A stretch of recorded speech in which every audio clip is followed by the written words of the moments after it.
गया कि बताइए आपको क्या सपना दिखाई दिया, फिर हम आपको खीर खिलाएंगे। तो उन्होंने कहा कि देखिए मेरे सपने में प्रभु राम, माता सीता, लक्ष्मण जी और हनुमान जी चारों लोग आ गए। उन्होंने कहा कि खीर तो बच्चा तुमको खानी है, तुम ही इस खीर के वारिस हो, इसलिए सारी खीर मेरी है, तुम लोगों को कुछ नहीं मिलेगा। अब हमारे दलित बहुजन भाई से पूछा गया कि भैया आप भी बता दो आपको सपने में क्या दिखाई दिया, आपका सपना कैसा था। तो ध्यान दीजिएगा, हमारे दलित बहुजन साथी कहते हैं रात में मेरे सपने में बाबा साहब डॉक्टर अंबेडकर आए थे। उन्होंने कहा कि हे मूर्ख, सदियों से सो रहा है, उठ जा, जाकर अपने हिस्से की खीर खा ले, कब तक सोता रहेगा। इसलिए मैं रात में उठा और अपने हिस्से की खीर खा गया। अपने घर की महिलाओं को भी साथ लेके जाएं, उनको भी लेके जाएं, क्योंकि आप नहीं लेके जाओगे तो इनको कौन लेके जाएगा? कोई कथा वाला ले जाएगा, कोई कलश यात्रा वाला ले जाएगा, कोई व्रत वाला ले जाएगा, कोई फूंक मार के कुछ चमत्कार करने वाला ले जाएगा। इसलिए हमारी जिम्मेदारी है कि हमें इन पाखंड से अगर बचना है तो अपने घर की महिलाओं को, आधी आबादी को बराबरी का हक देना होगा। वो आएंगे, सीखेंगे, उनके जहन पर कुछ असर होगा, इसलिए हमेशा उनको अपने साथ रखना हमारी जिम्मेदारी है। रहेंगे जहां भी लगाएगा हमारा मुल्क यहाँ जिंदाबाद रहेगा। वहां पे हम लोग जोरदार डाल रहे हैं, बाबा साहब अमर रहे, बाबा साहब अमर रहे। और मैं मंच पर आमंत्रित करता हूँ परम आचार्य न्यूज टीम के अपना थोड़ा परिचय भी देते हुए लोगों को, ताकि जान जाए। श्री चौहान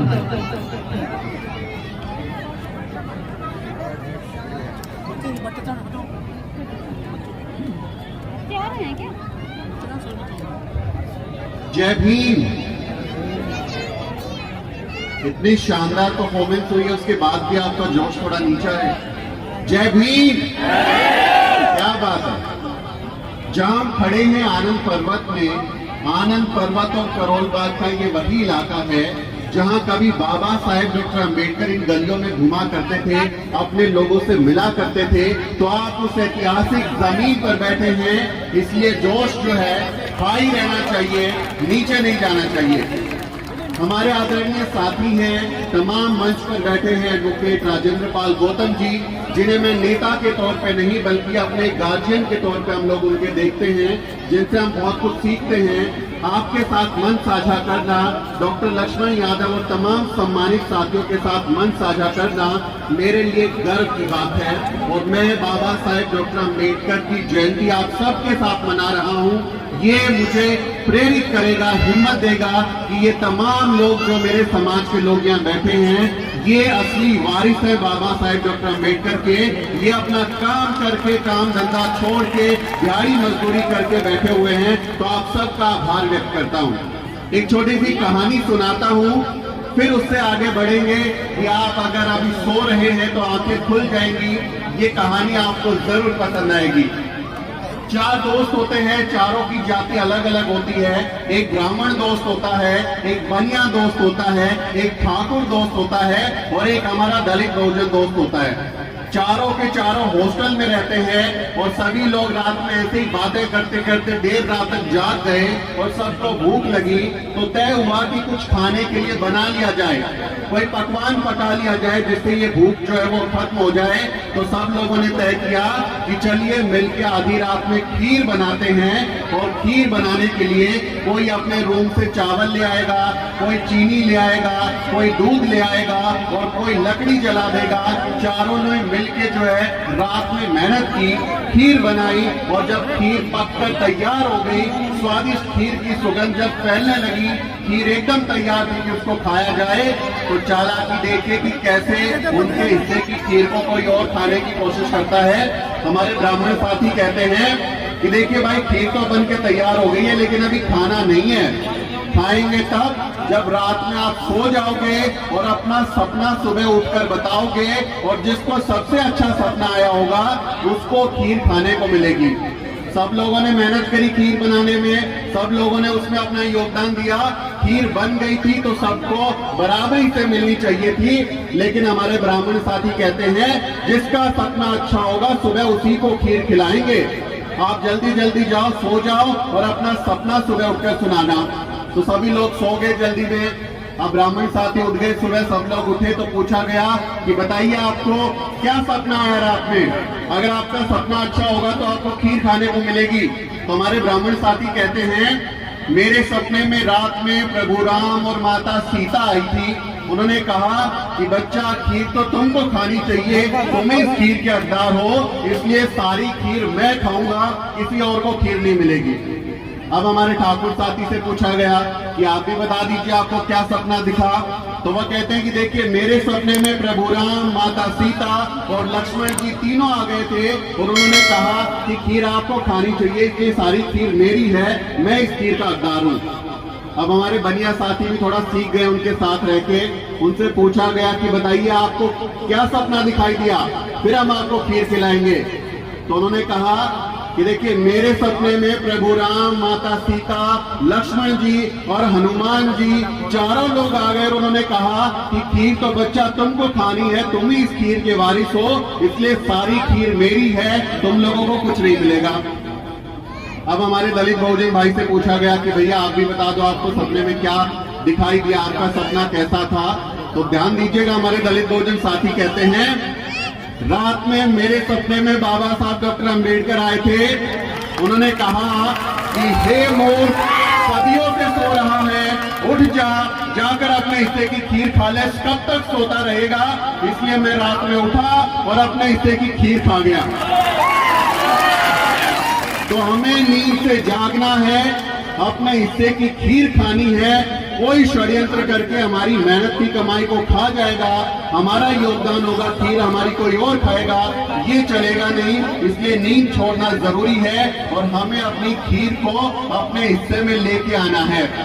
आप लोगों के इतने खूबसूरत चेहरे हैं, इतनी शानदार एनर्जी आपके लोगों की है और सबसे खूबसूरत इस पंडाल की जो तस्वीर है कि साथ में महिलाएं बराबरी की संख्या में बैठी हैं, जो यहाँ बाबा साहेब डॉक्टर अम्बेडकर की जयंती मनाने आई हैं। इसलिए महिलाओं के लिए एक बार जोरदार तालियां बजाइए कि तमाम घर का काम करते हुए, आपके बच्चों को, आपके परिवार को पालते हुए, काम करते हुए, और क्योंकि ये वर्किंग क्लास एरिया है तो ज्यादातर महिलाएं काम भी कर रही होंगी, मजदूरी नौकरी पेशा भी करती होंगी, उसके बावजूद यहाँ पर आई है। ये हमारे आंदोलन की जीत है कि जब भी हम किसी कार्यक्रम में जाएं, जब भी बाबा साहेब डॉक्टर अम्बेडकर की जयंती मनाई, ऐसे सामाजिक कार्यक्रम मनाएं, तो हम अपने घर की महिलाओं को भी साथ लेके जाएं, उनको भी लेके जाएं, क्योंकि आप नहीं लेके जाओगे तो इनको कौन लेके जाएगा।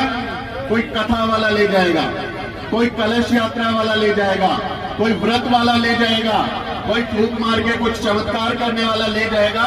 इसलिए हमारी जिम्मेदारी है कि हमें इन पाखंड से अगर बचना है तो अपने घर की महिलाओं को, आधी आबादी को बराबरी का हक देना होगा। वो आएंगे, सीखेंगे, उनके जहन पर कुछ असर होगा, इसलिए हमेशा उनको अपने साथ रखना हमारी जिम्मेदारी है। बाबा साहब डॉक्टर अम्बेडकर कहते हैं, मैं किसी समाज की तरक्की को इस बात से आता हूँ कि वहाँ महिलाओं ने कितनी तरक्की की है। इसलिए हमें उनसे सीखना चाहिए और महिलाओं को बराबरी का मौका देना चाहिए। उन्हें हमेशा अपने साथ लाइए ताकि किसी पाखंड में वो ना फंसे और बाबा साहेब डॉक्टर अम्बेडकर के आंदोलन में बराबरी से हिस्सा लें और अपने लोगों के स्वाभिमान की लड़ाई में वो शरीक हो सके। मैं एक पेशेवर जर्नलिस्ट हूँ, पत्रकार हूँ। आप में से बहुत सारे लोग जो है मीडिया को पसंद नहीं करते होंगे, क्योंकि मीडिया का कैमरा, मीडिया का माइक कभी आपके यहाँ पे आके नहीं दिखाता होगा कि देखिए आनंद पर्वत की जो ये गलियां हैं, ये गली की हालत कैसी है, यहाँ पर लाइट की व्यवस्था कैसी है, पानी की व्यवस्था कैसी है। इतनी खराब सड़क है कि जब हम आ रहे थे तो हमें लगा ये कौन से इलाके में आ गए, ये कैसी राजधानी है कि हमारे लोगों के एरिया में इस तरह से, जहाँ हमारे लोगों को बेसिक सुविधाएं नहीं है, मीडिया के लोग आपको नहीं दिखाते होंगे आके। तो मीडिया को आप लोग पसंद नहीं करते होंगे बहुत सारे लोग, क्योंकि वो आपके मुद्दों से ध्यान भटकाते हैं, आपको वो खराब चीजें दिखाते हैं।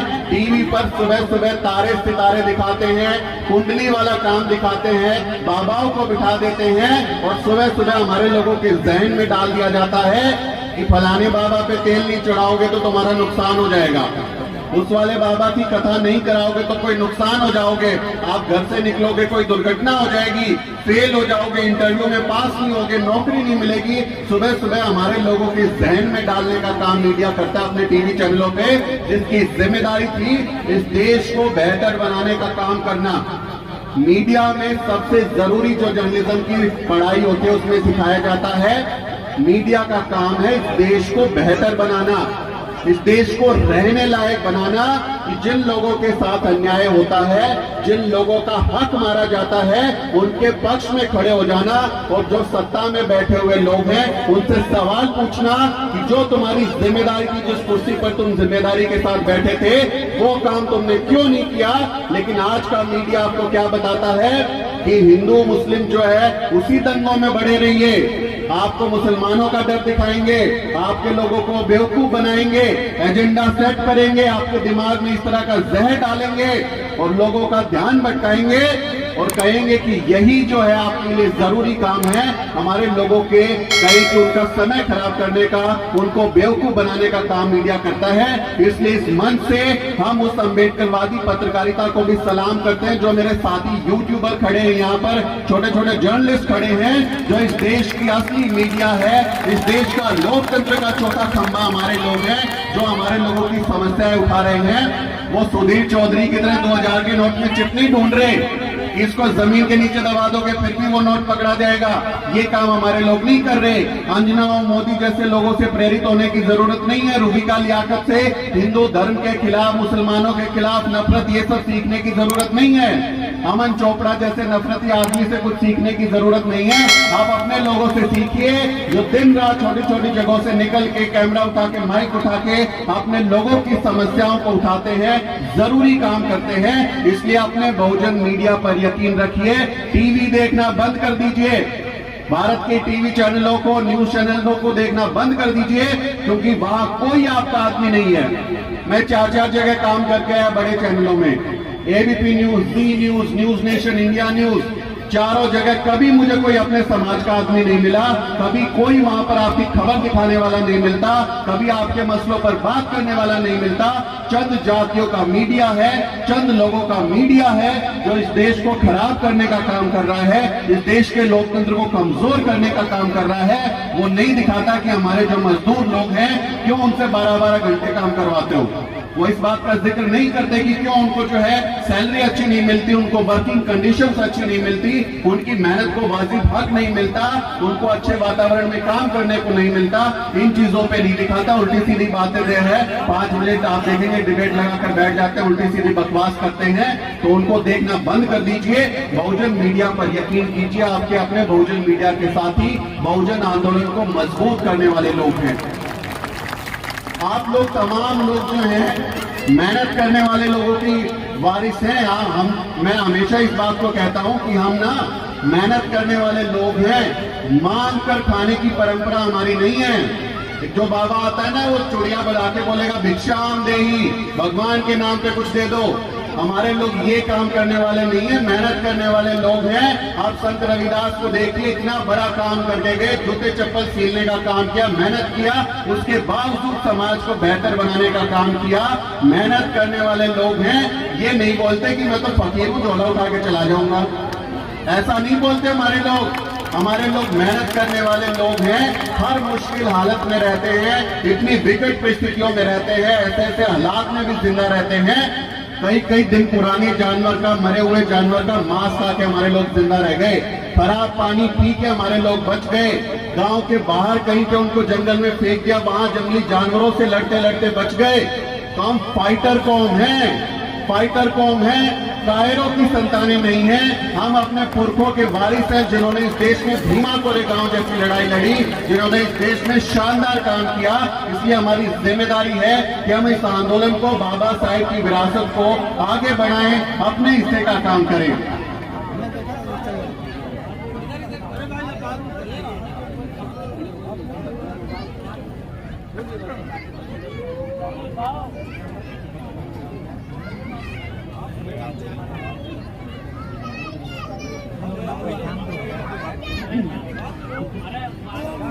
तो हमें अपने लोगों से सीखना चाहिए। और एक बात आखिर में मैं आप लोगों से जरूर कहूंगा कि अपने जो भी लोग हैं, अभी हमारे लोगों को ये समझना होगा कि हम एक दूसरे का साथ दें। एक दूसरे को गाली गलौज करना, एक दूसरे की टांग खींचना, एक दूसरे पर कीचड़ उछालना, एक दूसरे से नफरत करना, एक दूसरे से जलना भुनना, हमें इसकी मनाही करनी चाहिए। हमें आपस में समाज में मिलजुल कर रहना चाहिए, एकता के साथ रहना चाहिए, ताकत बनाकर रहनी चाहिए कि जब कोई आपकी गलियों में वोट मांगने आए, जब कोई आपके सामने आए तो उसको आपकी ताकत का एहसास हो और उसको ये पता चले कि मैं इनकी सड़क नहीं बनवाऊंगा तो मैं हार जाऊंगा, मैं इनको पानी की व्यवस्था नहीं करूंगा तो मैं हार जाऊंगा। एक इशारे पे सारे के सारे लोग एकजुट होकर काम करें। ये बहुत जरूरी है कि हम ताकत का परिचय दें, मिलजुल के रहे, एक दूसरे से नफरत ना करें। क्योंकि देखिए, मेरी नानी जो एक बात कहा करती थी कि जातिवादी और कौवे एक जैसे होते हैं। जो जातिवादी लोग होते हैं ना, जो कौवे हैं, एक जैसे होते हैं। एक को कुछ हो जाता है तो सारे इकट्ठे हो जाते हैं, सारे के सारे एकजुट हो जाएंगे। अगर एक कौवे को कुछ होगा तो तमाम लोग इकट्ठे हो जाते हैं। इसलिए हमें भी सीखना होगा, हमें भी इस बात का एहसास करना होगा कि हम भी एकजुट रहें, समानता के साथ रहें, एक दूसरे पर भरोसा करें, एक दूसरे की ताकत बने, एक दूसरे पर छीछा लैदर करना, उन पर कीचड़ उछालना बंद कर देना चाहिए। बाबा साहेब के मिशन में हर किसी की भूमिका है, हर किसी का आंदोलन में हिस्सा होना चाहिए। मेहनत करने वाले लोग हैं, मेहनत करते हैं, उसके बावजूद मिशन के लिए काम करते हैं। तो आप लोगों की जितनी तारीफ की जाए, जितना आपका मनोबल बढ़ाया जाए उतना कम है। और मैं आप लोगों से हिम्मत लेके जाऊंगा, आपसे सीख के जाऊंगा। क्योंकि ऐसे बड़े बड़े कार्यक्रमों में नेताओं को बुलाया जाता है, बड़े विद्वान लोगों को बुलाया जाता है। मेरे जैसे छोटे से पत्रकार को आप लोगों ने जो सम्मान दिया है, मैं उसका आभारी हूं कि आपने मुझे मौका दिया। आयोजक समिति के सभी सदस्यों का बहुत बहुत आभार। और इतना शानदार कार्यक्रम जयंती का हुआ है कि ये हमें कई दिनों तक हमारे दिमाग में इसकी तस्वीरें होंगी कि हम आनंद पर्वत गए थे, वहां बाबा साहेब डॉक्टर अम्बेडकर के वारिसों ने, उसकी संतानों ने इतना शानदार कार्यक्रम किया कि दुनिया देख रही है कि बाबा साहेब डॉक्टर अम्बेडकर जैसा व्यक्ति एकमात्र ऐसा व्यक्ति है जिसकी जयंती पूरी दुनिया में इतने धूमधाम से मनाई जाती है। पूरे महीने जयंती के आंदोलन होते हैं, उनके बराबर कोई ऐसा आदमी नहीं है जिसकी जयंती पर बिना बुलाए, बिना पैसा दिए, बिना भंडारा किए ऐसे जनता उमड़ पड़ती है। वो हमारे बाबा साहेब डॉक्टर अम्बेडकर का करिश्मा है, उनका जलवा है कि सब लोग जय भीम का नारा बोलते हुए आगे आ जाते हैं। इसलिए बाबा साहेब डॉक्टर अम्बेडकर से हिम्मत लीजिए, काम कीजिए, एकजुट रहिए, अपने बच्चों को पढ़ाइए, शिक्षा का सहारा लीजिए, एक रोटी कम खाइए लेकिन अपने बच्चों को जरूर पढ़ाइए ताकि आपका मुस्तकबिल, आपका भविष्य बेहतर हो सके। बहुत बहुत शुक्रिया। जय भीम, जय भारत।